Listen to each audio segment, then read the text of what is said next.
동양뉴스TV 주간 한뉴스 시작합니다. 안녕하세요. 최진석, 서다민입니다. 네, 일단 코로나19 소식부터 알아보죠. 네. 1000명대를 유지하던 확진자가 이제 절반가량 줄어들었어요. 네, 지난 15일 코로나19 신규 확진자는 513명으로 나흘 연속 500명대를 나타냈습니다. 네, 1000명대를 벗어나니까 이걸 다행으로 봐야 되는지 모르겠네요. 얼마 전까지만 해도 100명만 넘어도 굉장히 긴장감이 감돌고 했었는데 계속해서 수백 명대 확진자가 나오다 보니까 그 감정이 좀 무뎌진 건 아닌가 걱정됩니다.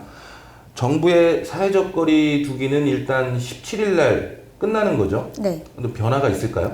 아직은 단정 지을 수 없지만 일단 17일 종료 예정이었던 수도권 2.5단계, 비수도권 2단계 거리두기 조치와 5인 이상 모임 금지는 연장될 가능성이 높아졌습니다. 1000명대를 벗어나긴 했지만 여전히 주간 평균 확진자가 500명대를 이어가고 있는 상황이기 때문에 정부도 아직은 거리두기를 급격하게 완화하기에는 이르다고 판단한 것으로 보입니다. 거리두기를 급격하게 완화할 경우에 또다시 확진자가 증가할 것으로 우려되기 때문이겠죠? 네. 그런데 이 계속해서 논란이 되어왔던 실내 체육시설 운영은 어떻게 되는 건가요? 일단 정부도 이 부분에 대해 상당히 고심이 많은 것 같은데요. 지난달 초부터 헬스장 등 수도권 실내 체육시설과 노래 연습장, 학원 등의 영업금지 조치를 단계적으로 완화하겠다는 방침을 밝힌 바 있어 사회적 거리두기가 연장되더라도 일부 시설과 업종에 대한 집합금지는 해제될 수 있을 것으로 보입니다. 이 결과 역시 중대본 회의를 거쳐야 알 수 있을 것 같은데요. 다만 코로나19 방역을 위해 5인 이상 사적 모임 금지를 비롯 사회적 거리두기가 연장된다면 실질적으로 집합금지가 해제된다고 하더라도 영업을 하는 것이 무의미해질 수 있는 상황입니다. 최근 정부는 실내 체육시설 영업주들의 반발로 돌봄과 관련해서는 9인 이하 영업 제한을 풀도록 조치했지만 헬스장이나 필라테스 등 성인을 위주로 하는 영업장들의 경우 영업 제한이 풀려도 실제 영업은 할 수 없는 상황이 벌어졌기 때문입니다. 그렇죠. 일부 체육시설들의 반발만 더 키운 꼴이 됐죠. 네. 그리고 또 다음 달이면 설 연휴가 찾아오는데 설 연휴 때는 어떻게 될까요? 일단 이 역시 중대본의 회의 결과를 지켜봐야 할 것 같은데요. 일단 확산세 통제를 위한 5인 이상 사적 모임 금지가 계속된다면 설 연휴 역시 통제가 뒤따르지 않을까 예상됩니다. 거리두기 및 소모임 관련 조치는 확산세를 막는 핵심 사항이라는 것이 중수본의 설명이 있기 때문인데요. 이 핵심 사항을 바로 풀기 어렵다면 가족과 친지들이 모이는 설 연휴 역시 일정 부분 통제가 뒤따라야 할 것으로 보입니다. 사적 소모임에 대한 조치를 강화해서 확산세를 막을 수 있다면 그렇게 해야 되겠죠. 네. 지금은 뭐 방역 당국의 발표를 기다리는 수밖에 없겠네요. 다음 소식 알아보죠. 네. 박근혜 전 대통령의 형량이 확정됐죠? 네, 국정농단 사건 등으로 재판에 넘겨진 박근혜 전 대통령의 형량이 징역 20년으로 확정됐습니다. 국정농단 사태가 불거진 지 약 4년 2개월여 만인데요.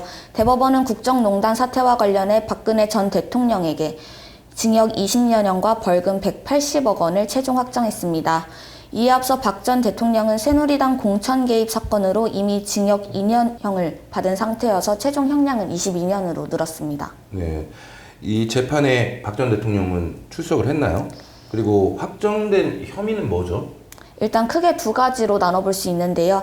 우선 삼성과 롯데, SK 등 대기업들과 국가정보원장으로부터 뇌물을 받은 죄, 그리고 국정원의 특수활동비를 상납받아 빼돌린 혐의 등입니다.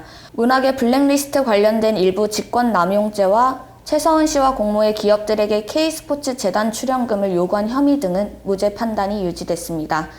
이날 서울구치소에 수감 중인 박근혜 전 대통령은 재판에 끝내 출석하지 않았습니다. 네, 그런데 이번 박 전 대통령의 형량이 이제 최종 확정되면서 정치권에서는 사면 논란이 또다시 가열될 것으로 보인다고요? 네, 더불어민주당 이낙연 대표가 처음 사면론을 꺼내면서 논란의 불씨가 됐는데요. 이번 형 확정에 따라 논란은 더욱 거세질 것으로 보입니다. 일단 더불어민주당 지도부는 아예 사안 자체에 대해 거리두기를 하는 분위기입니다. 이번 사안에 대해 계속 언급하는 자체가 대통령에게 부담을 주기 때문이라는 판단인 것 같은데요.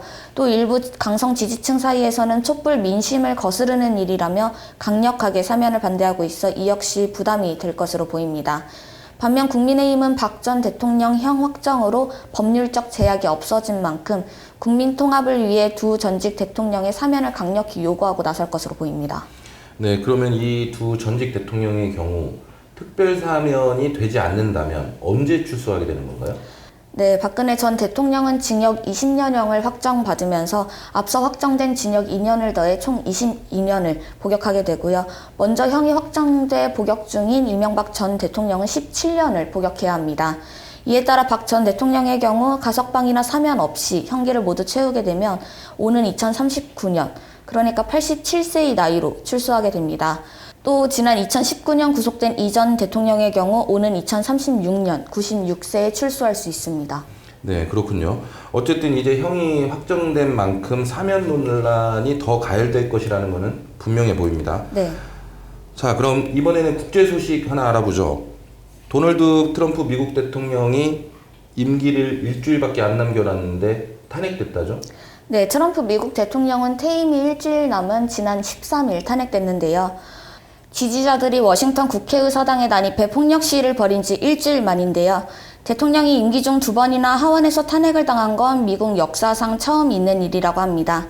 트럼프 대통령은 지난 2019년 12월에도 이른바 우크라이나 스캔들로 하원에서 탄핵됐는데요. 당시 공화당이 다수당이던 상원에서는 부결됐습니다. 네, 그런데 여기서 눈여겨보아야 될 점이 있다고요? 네, 하원은 지난 13일 내란 선동 혐의가 적용된 트럼프 대통령에 대한 탄핵 소추안을 본회의에 상정하고 찬성 232표, 반대 197표의 과반 찬성으로 가결했습니다. 그런데 민주당 의원 222명 외에도 공화당 의원 10명이 탄핵에 찬성했다는 점입니다. 특히 이번 탄핵의 직접적인 사유는 국회의사당 폭력 사태를 조장한 내란 선동이지만 실질적으로는 지난해 11월 대선 전부터 2달 넘게 부정선거 의혹을 제기하며 대선 불복 주장을 이어온 것에 대한 심판이라는 견해가 지배적입니다. 그럼 지난 2019년 탄핵 당시와는 다르게 이번에는 상원에서도 탄핵될 가능성이 있는 건가요? 그건 쉽지 않을 것으로 보이는데요. 일단 하원을 통과한 탄핵안은 상원으로 넘어가 탄핵 심판 절차를 밟게 됩니다. 미치 매코넬 공화당 상원 원내대표는 상원이 아무리 빠르게 움직여도 트럼프 대통령 퇴임 전엔 결론을 못 낸다며 20일 이전에는 탄핵안을 처리하지 않겠다는 뜻을 밝히기도 했지만 상원은 하원과 달리 탄핵안이 가결되려면 3분의 2 찬성을 얻어야 합니다. 100석 중 67명의 찬성표를 받아야 하는 상황인데요. 현재 무소속을 포함한 민주당 48석, 공화당 51석, 공석 1석이어서 상원 통과는 어려울 것으로 보입니다. 다만 하원에서 공화당의 이탈표가 있었고 또 공화당 내에서도 자율적인 투표를 하겠다는 입장을 밝혀 탄핵 찬성이 가결될 여지는 여전히 남아있는 상황입니다. 네, 트럼프 대통령은 퇴임도 쉽지 않은 상황인 것 같네요. 이번에는 날씨 얘기를 한번 해보죠. 네. 지난주에는 매서운 북구 강파가 전국을 꽁꽁 얼렸었는데요. 네. 이번 주는 잠깐 기온이 오르는 것 같았는데 또다시 맹추위가 찾아온다고요. 네, 기상청은 주말과 휴일을 지나면서 반짝 강추위가 찾아올 것으로 전망했습니다. 특히 일요일의 경우 일부 지역은 아침 기온이 영하 16도까지 내려가며 추위가 기승을 부릴 것으로 보이는데요. 다행히 다음 주 월요일인 18일부터는 다시 평년 기온을 회복할 전망입니다. 기상청은 다음 주 내내 아침 기온은 영하 12도에서 7도, 낮 기온 영하 1도에서 12도 분포로 평년과 비슷하거나 다소 높을 것으로 내다봤습니다. 또 다음 주 후반부에는 고기압의 가장자리에서 따뜻한 남서풍이 유입되면서 전국이 대체로 흐린 가운데 아침 기온 영하 4도에서 7도, 낮 기온도 3도에서 11도의 분포로 평년보다 3, 4도가량 높겠다고 밝혔습니다.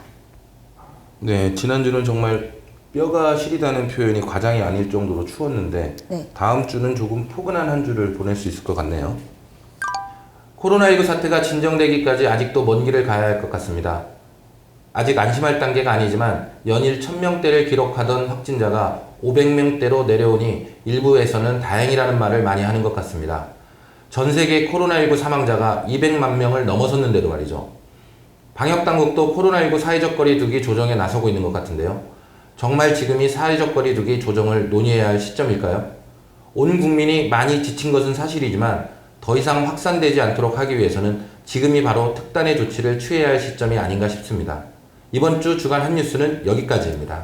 시청해주셔서 감사합니다. 저희는 다음 주 더 알찬 소식으로 찾아뵙겠습니다.